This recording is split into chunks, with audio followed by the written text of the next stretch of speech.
Assalamualaikum, selamat pagi. Video aku post semalam ada 5 view. Satu dari aku. Aku tengok sendiri video aku. Ataupun mungkin 5 dari aku lah, sebab aku tengok 5 kali. Aku tak tahu macam mana di YouTube kira view tu. Aku harap memang ada 5 orang tengok video aku. Aku dah belajar sikit pasal content semua, pasal branding. Sebab aku suka benda macam ni, benda media macam ni. Mungkin lambat untuk aku start lah, sebab umur aku 34 lah. Ini baru 2 video aku upload. Ini mungkin yang ketiga lah. Aku harap memang ada 5 orang yang tengok video aku. So kalau 5 orang tu tengok lagi video ni, tolong like, komen lah. Kalau komen aku reply. Serius. 5 orang je, takkan aku tak reply. Kalau 100 orang pun aku reply. Kalau 1000 orang aku akan jadi macam tak ada lah. 1000 orang pun aku cuba reply. Tekan like, tekan subscribe, share. Tak share aku segan lah. Nampak kat mak aku lagi mati tu. Aku ada kerja sikit lagi.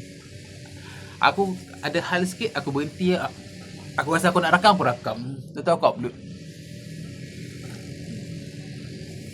Ni dah pukul 10 pagi. 10 pagi ni korang kat mana? Kalau 10 pagi pun korang kat atas katil, ada bunyi ambulan. Dengar? Tu bunyi kereta polis eh. Ambulan tu 10 pagi. 10 pagi korang ada kat mana? Kalau 10 pagi korang tak bangun lagi, 10 pagi korang bangun-bangun terus pegang telefon, main ML ke,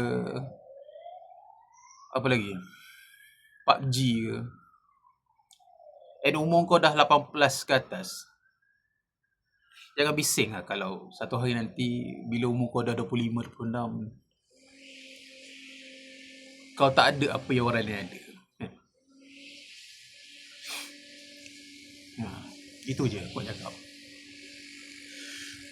Macam aku, dari umur 20 hingga umur 29 kot, aku duduk KL.